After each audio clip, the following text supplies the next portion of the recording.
بسم اللہ الرحمن الرحیم الحمدللہ والصلاة والسلام علی رسول اللہ۔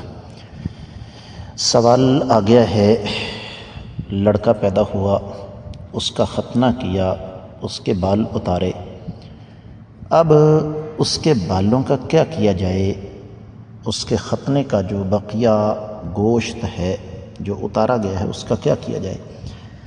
گزارش یہ ہے کہ شریعت اس سلسلے میں آپ کو پابند نہیں کرتی، نہ ہی یہ کوئی شرعی مسئلہ ہے کہ اس کے بالوں کو سنبھال کر رکھا جائے یا اس کے بقیہ کٹے ہوئے گوشت کو سنبھال کر رکھا جائے۔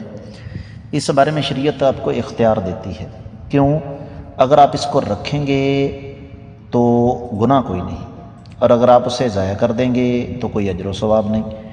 اس چیز کا تعلق گناہ اور ثواب کے ساتھ نہیں، لہذا شریعت آپ کو اس معاملے میں کھلی چھوٹ دیتی ہے کہ آپ جو چاہیں کریں۔ امید ہے کہ آپ کو سمجھ آ گئی ہوگی۔